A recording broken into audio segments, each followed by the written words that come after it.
All right, welcome in week number 9 here at the college football season, as we've got kind of hard to believe past the halfway point, but certainly put up a shut-up time for some teams, and we've got quite a few number of big games, top 25 matchups here this week. We're going to take a look at, see if we can't find some angles here for you guys, and we're doing it, of course, with our Thursday cruise. We welcome back in the pen. Ralph Michaels is here, as is Drew Martin and Rob Veno. And we'll kick it off, Veno, with you tonight. In fact, a pretty interesting game in the ACC with Syracuse taking on undefeated Pitt. So I've heard a lot about Pitt. They shouldn't be 6-0. They're lucky. They've won, 3 games by 4 points or less, and yada, yada, yada. Well, listen, win's a win. They are at home. Do we trust Syracuse to go on the road and win this game outright here? Or do you think Narduzzi will have Pitt ready to continue to win football games? Now? I think it. Oh, there you go. Much better, Rob. There you go. All right. There you go. I think I'd probably favor the Pitt side, Narduzzi, for a couple of reasons here. First off, Pittsburgh's going to go ultra fast offensively. We know that. The new system installed. They're 4th in FBS, 21.4 seconds per snap. They're going to go. You combine that with the fact that not only do they go fast, but they gain yards when they go fast. 6.3 per play is 22nd in the country. So it's not one of those teams that rushes up to the line and goes nowhere. They're going somewhere when they get there, and it probably works in their favor against this particular defense, Syracuse, which ranks 106th in yards per play allowed. Not real good out of Syracuse. They're in their 3rd straight road game, and that number, 106 ranked yards per play defense, got even worse their last couple of games. Gave up over 7 yards a play to UNLV. Gave up, how about 9.1 to NC State, of all people, in their last game. And I think the NC State results are applicable here because Wolfpack's become pretty pass happy. 3 straight games now for NC State with over 300 yards throwing the football, with CJ Bailey now running the show there. They threw for 329 against this Syracuse defense, but better than that, 13.7 per attempt. Just drop back and chuck the ball, 13.7 on average. Kind of crazy. It puts Syracuse in a bind here against this pass offense, which is the strength of Pittsburgh for sure. I would say Eli Holstein, probably one of the most under the radar quarterbacks in the nation. Guy's extremely good. He can run it as well. And the Pitt offense runs it pretty good as well, almost 6 a carry. So they got a lot of things you have to defend here, Joe. Syracuse can't stop the pass. They didn't stop anything against UNLV a couple of weeks when we saw them pull that game out. Pittsburgh's defense is probably better qualified because if they do anything right, they stop the run. They'll make Syracuse one-dimensional. So I think in those regards, I would probably favor the Pitt side, but I don't know that you can overlook the total here either. Last week, we had the Miami-NC State game on this show, and it just seemed like at 59.5, that was a gift playing over, and that thing went sailing over. I could almost see the same thing happening here because Kyle McCord, he's going to be without his top wide receiver, but I don't know that that matters because Syracuse has so many receivers, including tight end and running back on this team that he throws to. So he's been playing very, very good. Even if they become one-dimensional, they probably get their share of points. I think I would look at this as a bounce-back game for both offenses. Pitt struggled last week against Cal, which is a much better defense than Syracuse. Syracuse, a little subpar, 24 points against NC State.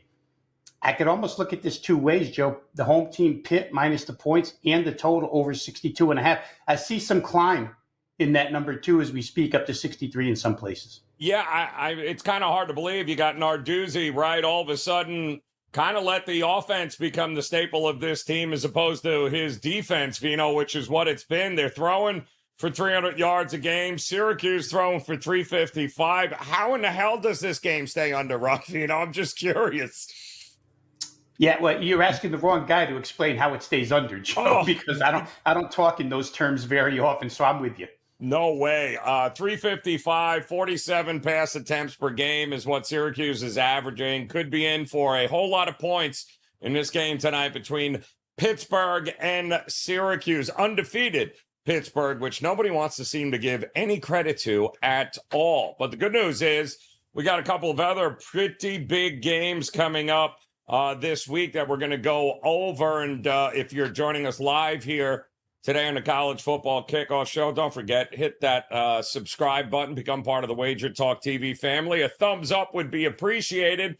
And of course, if you have any questions about any of these games coming up, drop them in the chat or the comment section on the rewatch. And of course, we'll be monitoring all of it as we get closer to kickoff time here on Saturday. And speaking of Saturday, boy, this is a classic, huh, Ralph? Notre Dame taking on Navy. This feels like a game where the running backs or the running game are going to be on full display here with these two teams. Is Navy as good as their record says they are? I mean, you are what your record says you are, right, Ralph? So is Navy as good as we all think they might be, or does Notre Dame put them right back in their place and remind them who the king of the hill is here?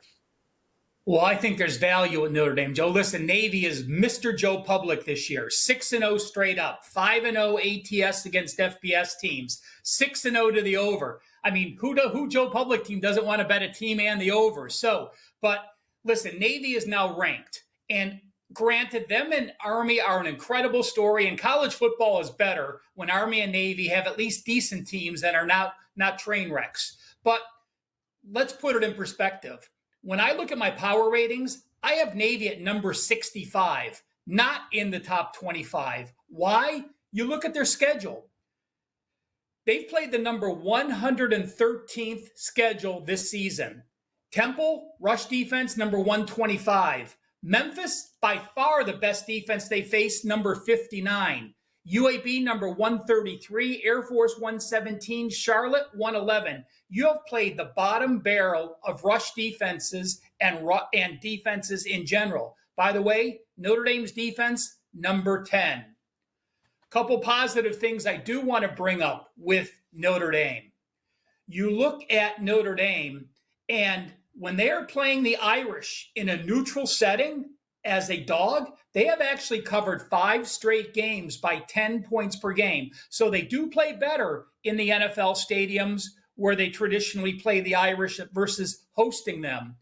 But I look at Navy and I say, well, yes, that was a huge win last week. They won 51-17.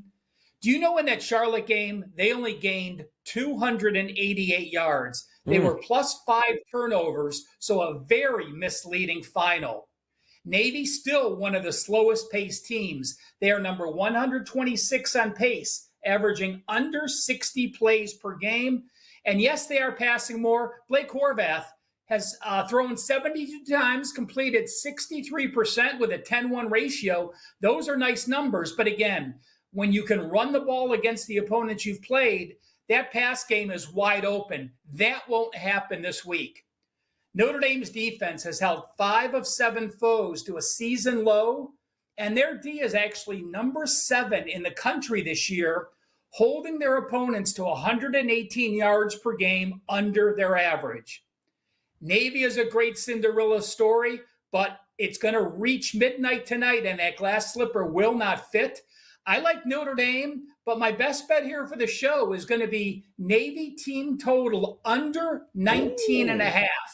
Notre Dame shuts them down. Navy has to run the ball. I think the Irish get it done and hold Navy again to under 20 points. Was this, Ralph, or if I'm remembering correctly, when we kicked off last year's season, the game in Ireland, in Dublin, was it Navy, Notre Dame, and Notre Dame absolutely destroyed them? Was it last year or the year prior? You are correct, Joe. And I forgot one part to that 5-0 trend. When it's game 1 of the year, Notre Dame has covered the last 2. Navy has covered the last 5 neutral games that haven't been season openers. And the difference about that, just so people know in general, if you have the entire offseason to prep for a Navy offense week 1, you can shut down that team, as Notre Dame has done twice. Now, again, even though we're later in the season, since Notre Dame has played Navy every year, the prep is much different for someone that doesn't face Navy regularly. So when you prep for this offense every year, your defense becomes accustomed to it. So again, the situation's a little bit different.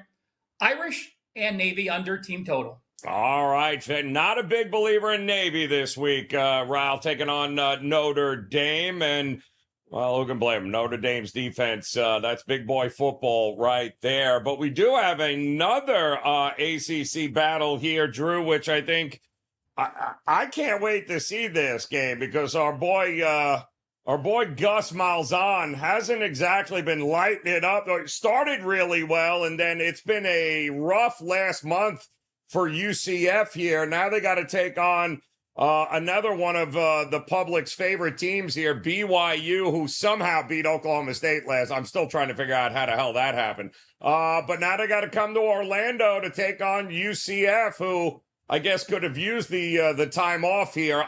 Does it help with KJ Jefferson? Does it not? Can BYU just keep it rolling here, Drew? Or do you think Gus will have his boys ready to roll?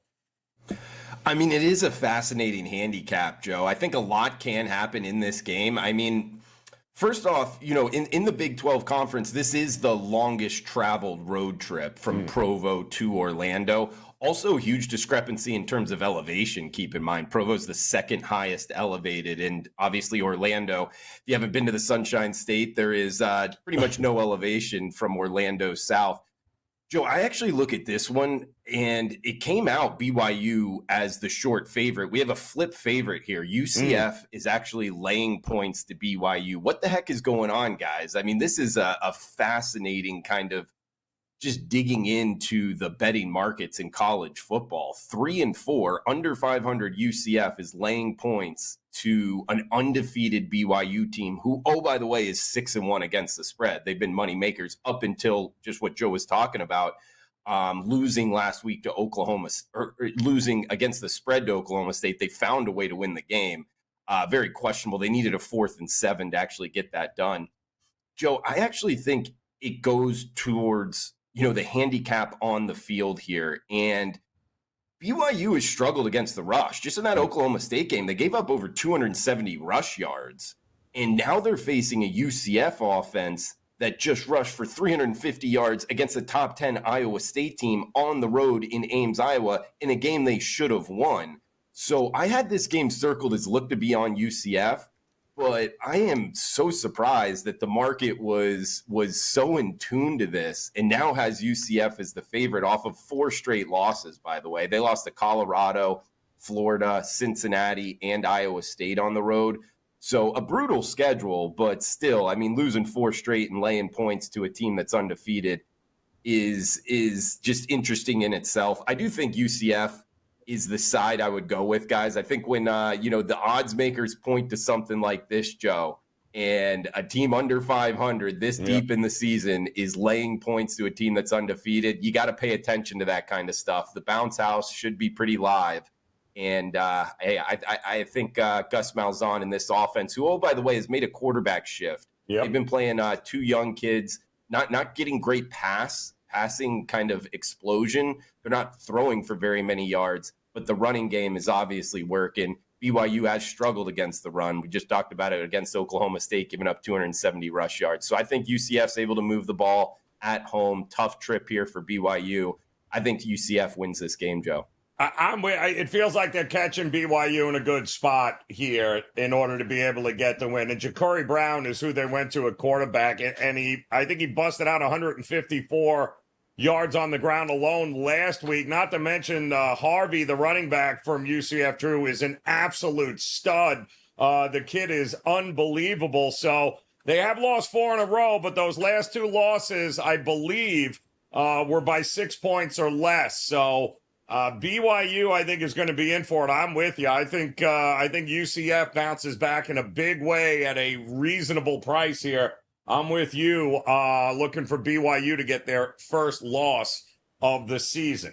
All right, guys, we've got 2 more games we're going to break down for you here. We're going to do it roundtable style. We'll go to each of these gentlemen, get their thoughts on 2 of the bigger games coming up this week. But a quick reminder, if you haven't done so, what are you waiting for? Hit the like button for us if we could. A thumbs up always goes a long way.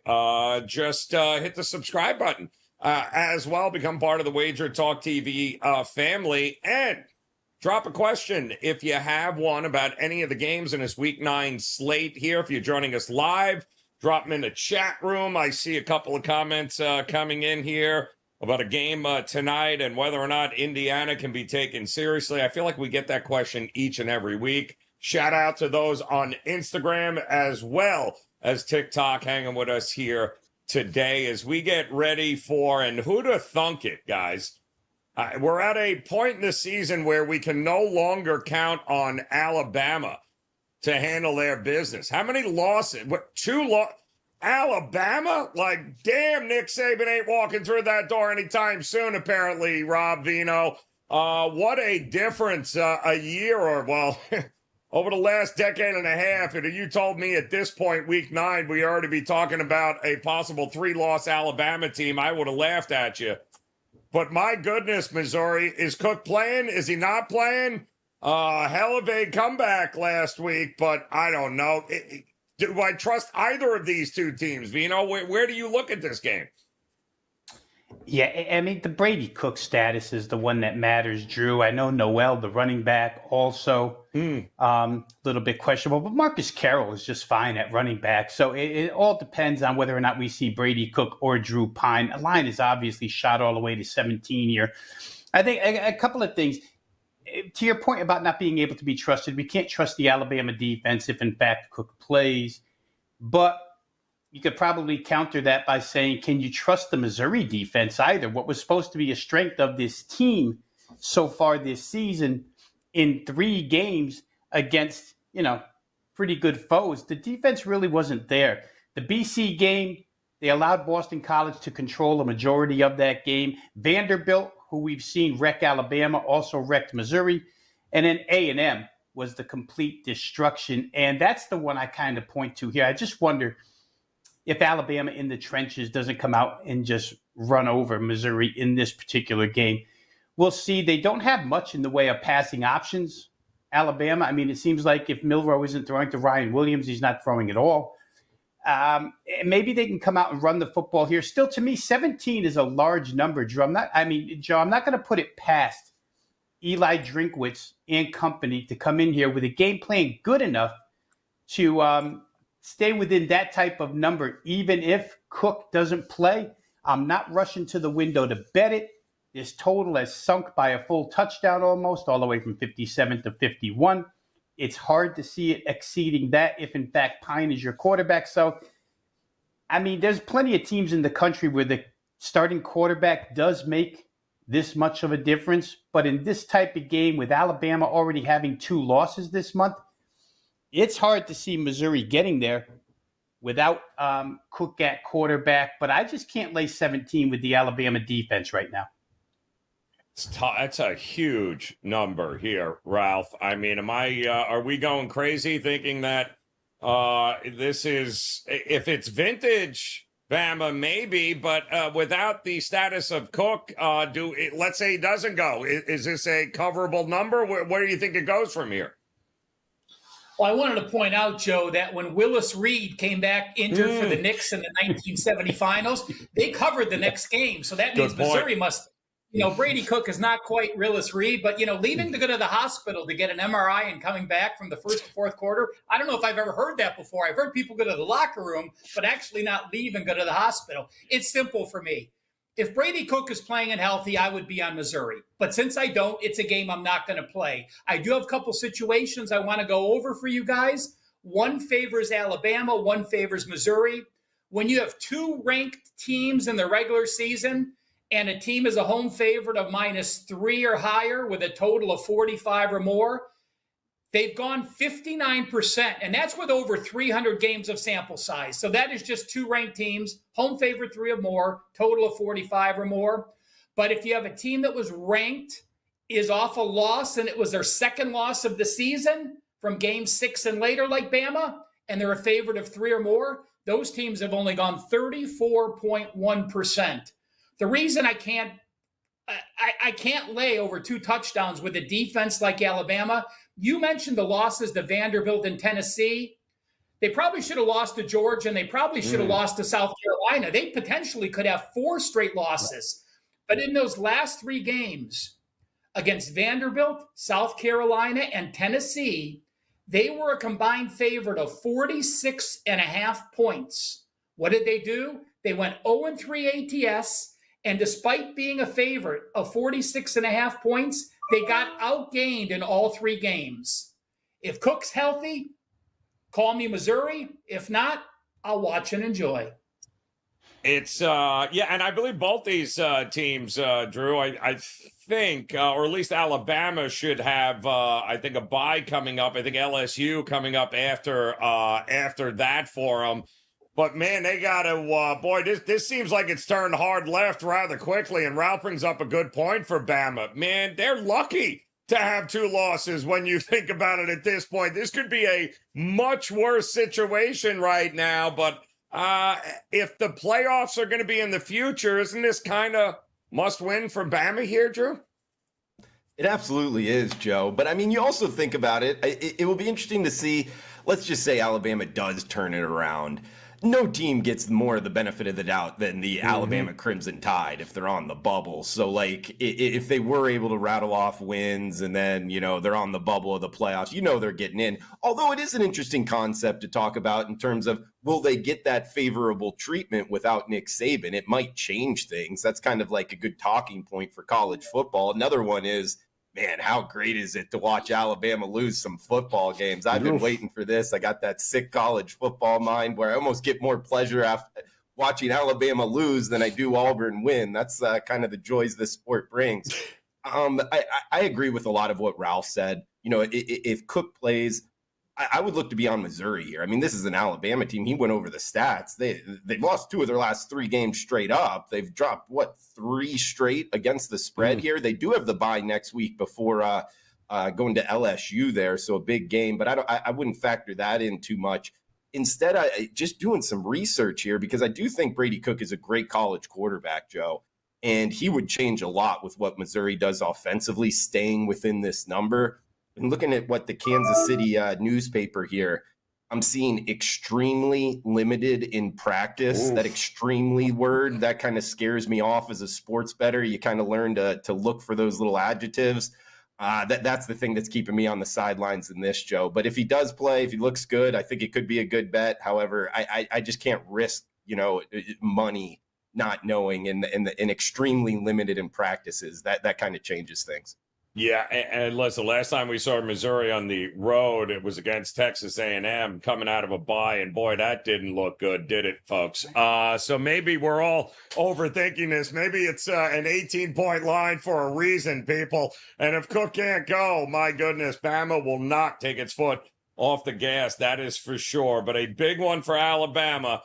They have little room for error moving forward. But we also have a huge game coming up this week for the new number 1 team in the country. Or I don't know, there could be an argument here as to whether or not we really think Oregon is the best team in the country. They certainly have the record that says they will. They're going to take on Illinois in this one here, and another number that's very, very interesting here. I don't know.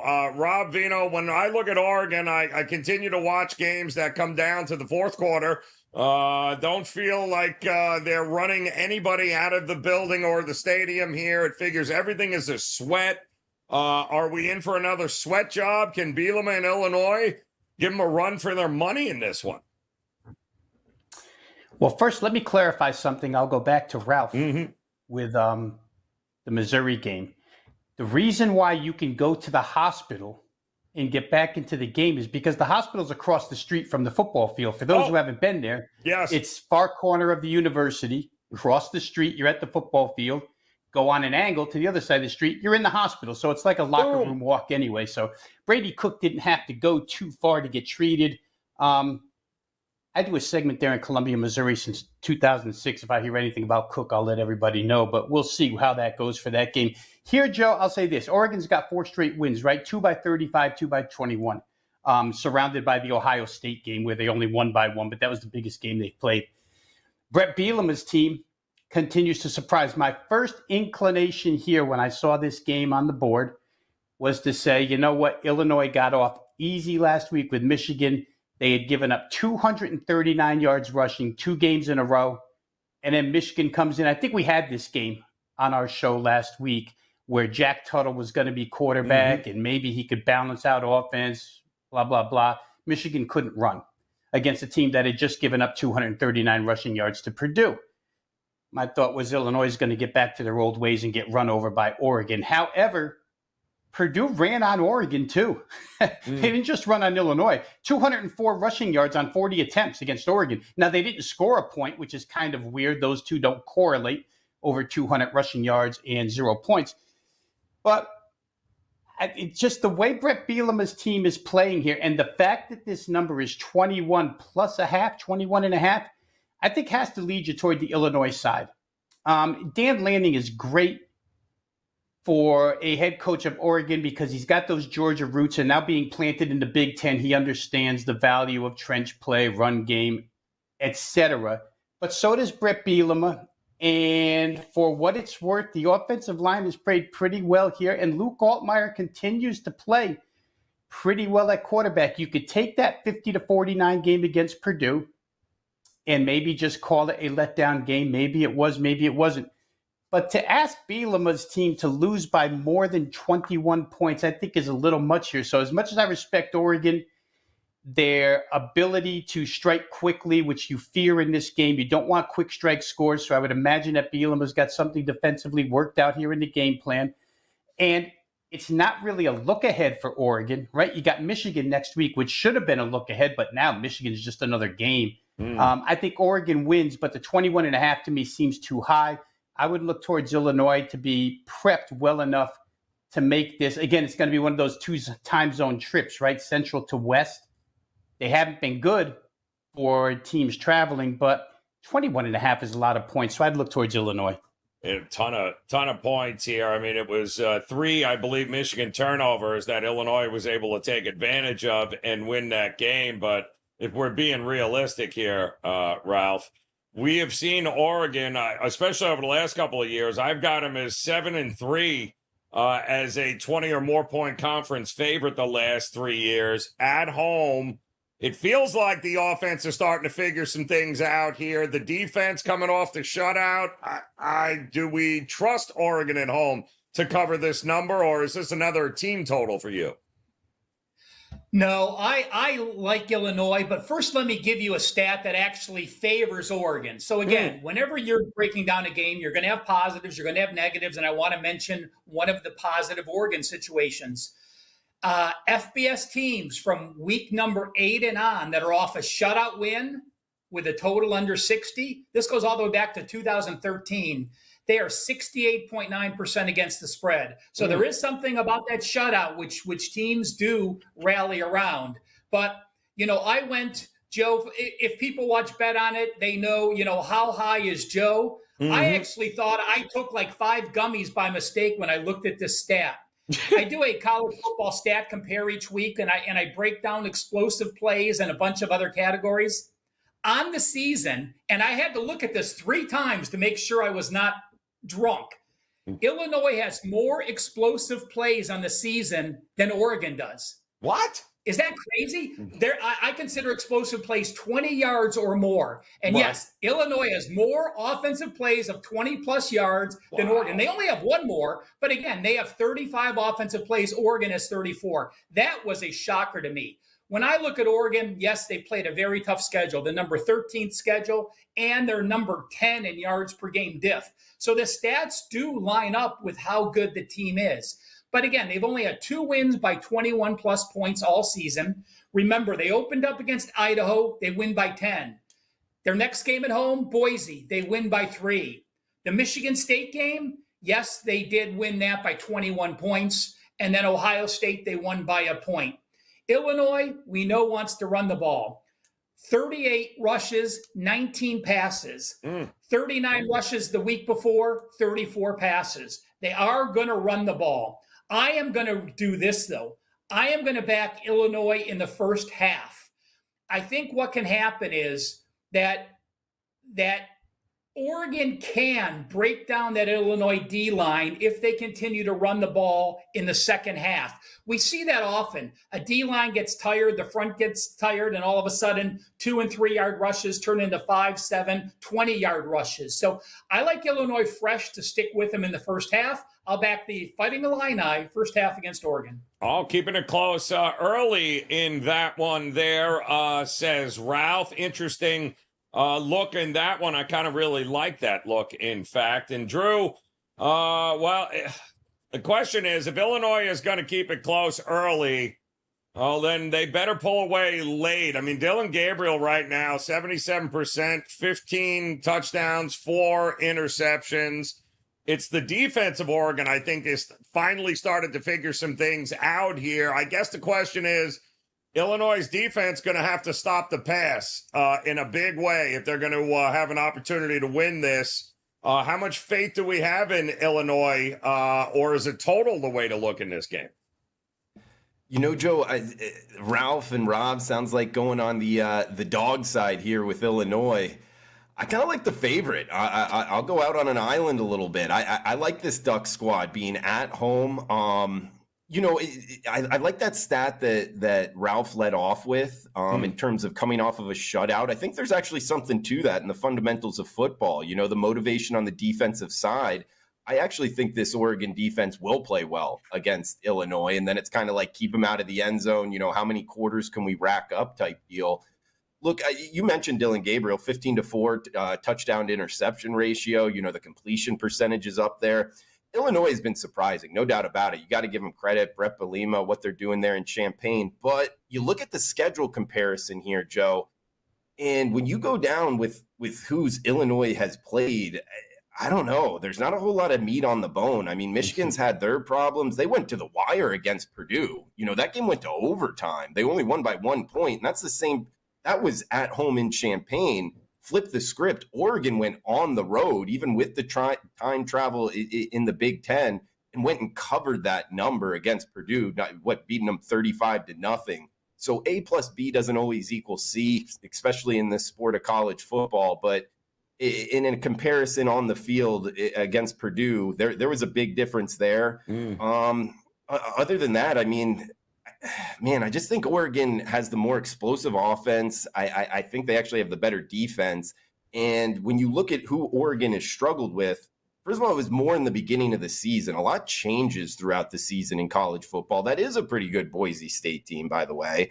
And then they beat Ohio State straight up. And then, coming off the win and cover by margin against Purdue, I think Oregon keeps this rolling, guys. They're at home. I think they look to cover the number, have the explosive offense in front of the home fans. I would look to lay it here, guys. Minus 21 in the hook looks to be the low water mark. Give me the Ducks, Joe. Yeah, it's kind of hard to argue. I mean, listen, I'll say this. You're not going to be able to throw for 80 yards and beat Oregon, which is what they threw against Michigan and were able to beat it. That's because Michigan can't throw the damn ball. So Oregon can. We're talking about one of the best passing offenses in the country here. I don't know if Illinois, if they fall that far behind, Drew, to your point, is going to be able to just sling it all over the place and try to go point for point with them. So, and wasn't everyone last week, weren't we all convinced that that it was a flat spot for Oregon, right? Coming off of the Ohio State game, Drew? Like, weren't they supposed to? Yeah. And then they pitched a shutout 35-0. So it's kind of hard to figure out which Brett Bielema team shows up here against this Oregon team at home. But hey, they are the number 1 team in the country, and maybe they'll be a week late on the letdown. Time will tell there. Don't forget, guys, make sure you hit that like button, hit the subscribe button if you're joining us here on WagerTalk TV. Of course, if you have any questions about the games coming up in this week 9, drop them in the comments section. We'll be keeping an eye on and answering all those questions and comments, of course, right up to kickoff on Saturday. We got a couple coming in here. And one of the big questions that we had this week, and we talked about this game last week, Rob, with Indiana taking on Indiana was taking on Nebraska at home. And there was not a lot of people very comfortable with laying about a touchdown with Indiana. It turns out that was about as rocking chair as you can get. However, they lost Rourke, it looks like, with the thumb injury. So can they keep going? Washington coming off the bye now, going to Indiana. It's amazing what a well-coached team does when they don't shoot themselves in the foot. Having a backup quarterback isn't that bad, Vino. Can they keep it rolling, do we think, against Washington? I think it's a little more difficult. I think when you get your quarterback hurt, and as good as Curtis Rourke has been, but you're already in the midst of a rout, bringing in the backup is pretty easy in that situation. Right now, you have to start a game, and especially against a team like Nebraska, who really doesn't have the weaponry to come back from 2-3 touchdowns down, right? So simple task for the backup quarterback, just don't blow it on us. Here you got to start against Washington, as you mentioned, off a bye. Washington with an offense that can throw it around just as well as Indiana can, probably better now without Curtis Rourke. So, the market is in love with Indiana, right? Because despite not having a number one quarterback in there that's played as well as Rourke has, the number stays the same. 6.5, no real movement towards Washington. We may see it later in the week, but we're not seeing it now. You would think quarterback injuries, the way money chases injuries in all sports, that there would have been some movement in this line. There's not. That being said, I still think Washington is the right side here. They came cross country to play that Rutgers defense and absolutely dismantled it that night. 500 plus yards offense, didn't correlate the points, but they moved it up and down the field all game long. And I'll say it again, I'm generally not a big fan of Jed Fish in his first year at a college, just because the extensiveness of his offensive playbook, they seem to fall flat. Took a couple of years for Arizona to get going. Washington seems to be going right away. So I think plus 6.5 is the right side here. I think Washington's already experienced this travel stuff, and the weather's supposed to be decent here in this part of the country, Midwest to East this week. So I don't think they'll have any trouble there either. Yeah, it's the loss of Rourke is not great, but the kid certainly did a pretty good job stepping in. He's got a little bit of experience there as well, but my goodness, unbelievable job what they're doing at Indiana in this week. So to answer your question there, it appears that Indiana is certainly more than capable of continuing to win games and maybe even find themselves in a Big Ten championship against probably who else? Who are we kidding? Ohio State. And Joe, real quick, I think it's the first time all season anybody's had 2 weeks to get ready for them as well, which is an interesting thing here from a coaching standpoint. Can Jed Fish put something together for Washington? Yeah, and can they not shoot themselves in the foot, which they've done a tremendous job of in a couple of losses so far this year, Washington. Drew, they're asking about your Auburn Tigers. 4 straight losses. 14, 21, 13, 17 points scored. The offense, we're still scratching ahead. 3rd straight road game, I guess now against what? Kentucky? Who, I don't know. Is this just a dead under, or should we not overthink this here, or what? I mean, Joe, if Auburn doesn't turn the ball over, they might actually be a decent team. I mean, this is getting ridiculous. They're in the games, and when you watch them, the talent disparity, if anything, sometimes they're the more talented teams, even going up against some of these SEC teams. Watching that game against Missouri, it's not like I think Missouri was the more talented, better coach team other than turnovers. And that's been really the story here. And Kentucky's an interesting handicap themselves, Joe. I mean, coming out, that defense looking really strong, and then going into the swamp and really getting blown out against the Florida Gators. I mean, where did this Gators offense come from? Well, does that mean there's questions on the Kentucky defensive side? Overall, Joe, this is a heck of a handicap itself. I think Kentucky's going to struggle offensively. And if Auburn can't put it together, I think this is a good underlook. And, man, I know it sounds biased, but at some point, Auburn's, I believe, going to stop turning it over. So I would look towards the Tigers, but it's not. I'm not going to be putting my money on it, Joe. I've lost too much money betting on Auburn turning this ball over. You learn to tap out sometimes in this industry, Joe, and I've tapped out on Auburn. Man. I really am. I mean, they can't get to over 20 points, and we've already seen Kentucky have issues getting the score too. So it just feels like a dead under there. And Ralph, what does the database tell us? Because there are some people asking about I wouldn't want to be playing Texas this week after they just got boat raced by Georgia. Now they got to take on Vandy, who does it make any sense to bet against good old Vandy here, who I think they're 4-0 against the number 3-1 straight up as a dog this year. Boy, oh boy. I mean, it just feels like Vandy is not a team I want to be giving this many points to, but coming off of that big loss last week, is Texas the right look at here in this spot?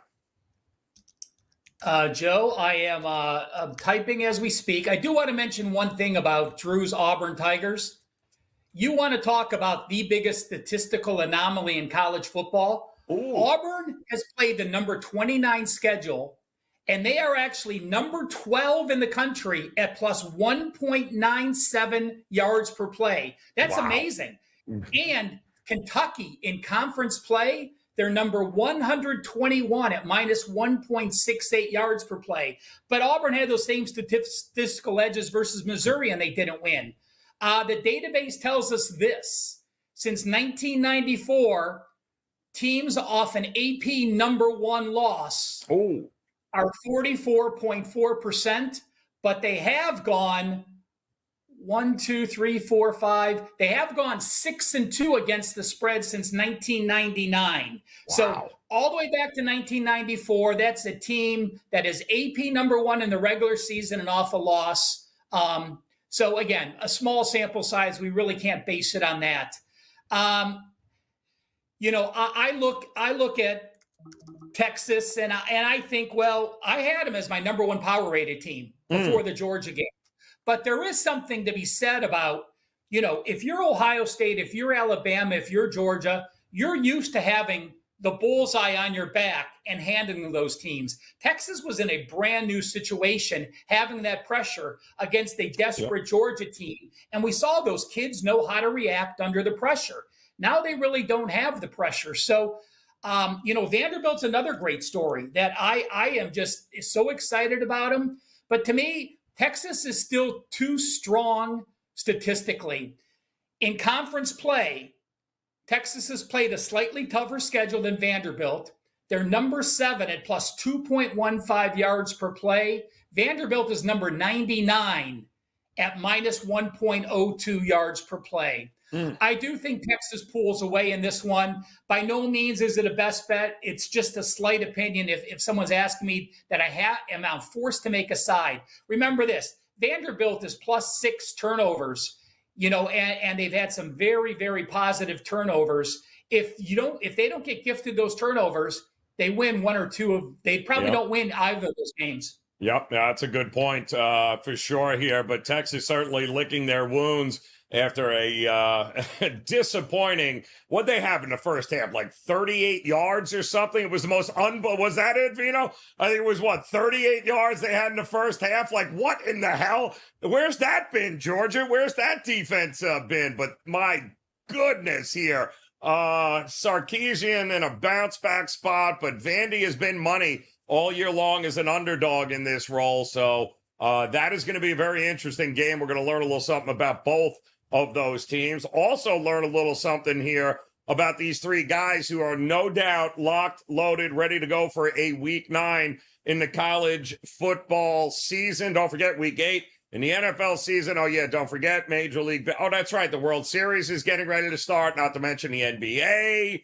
So Rob Veno, what do you got locked, loaded, ready to roll here? Not a lot going on, but what do you got rolling here at your page at WagerTalk.com? Uh-oh, we're miming. Got to keep that lawnmower guy out of here. There you go. The college football Thursday night is up and loaded right now. What else is coming is NBA. A couple winners last night, taking it slow into the start of this NBA as far as percentage of bankroll is concerned, but a couple of spots that we saw last night and one again tonight. And also my World Series play will be up. I'm going to have a series play here on this. It's been 43 years since we saw Dodgers Yankees, and I'm sure TV loves having both coasts again. So we'll have World Series up and available as well. So check it all out on my homepage right there on the screen. I love it. All right, WT.buzz/RV. Drew, how about, are you going to dabble in the World Series, man? Are you gonna dive in with Yankees, Dodgers, or are you gonna concentrate all on football here coming up over the next few weeks? Joe had the great MLB regular season, and then coming into the playoffs, lost a couple. I feel like I lost a little bit of an edge, but I'm going to dip my toe back into the World Series, guys, this weekend, so stay tuned for that. But, yeah, Joe, got the 4%er up for tonight if you're watching live or watching on Thursday. The college football midweek has been great, so kind of riding that, man. And in terms of these little angles you can find on certain teams, it's been a heck of a run. 8-1 here on the midweek games so far in college football. And then got the Saturday card out as well, guys, for college football. Might add another play or two, and Sunday up for the NFL by the end of today. So check it out, Drew Martin, WagerTalk.com. Get it rolling, guys. And Ralph, how about you? Are you lock loaded for tonight, or are you got your stuff coming up this weekend? NFL loaded for tonight. First 3 college football plays loaded, including my game of the week. I'll be loading an NFL 5% later tonight or first thing in the morning, depending if I think there's going to be a line move. And again, there's no better special. You said, Joe, there is World Series, college football, NFL, NBA, NHL, and college basketball is just around the corner. Any capper, including myself, Rob, or Drew, $249 for a 30-day all-access for the most jam-packed month in football. Think about all the sports that take place this month. It's the only time it happens. $249, 30-day all-access, a great way to try your favorite capper. Yeah, no, really no better way, guys. Head over to WagerTalk.com. Ralph Michaels, Drew Martin, and Rob Veno. It is truly the most beautiful time of year. Don't forget, hit that like button. Become part of the Wager Talk TV family by hitting this subscribe button. And get ready. We'll be back again tomorrow with another edition of the College Football Kickoff Show. 5 more big games, top 25 matchups coming up this weekend. Wisconsin, Penn State is a bit interesting. How about the U?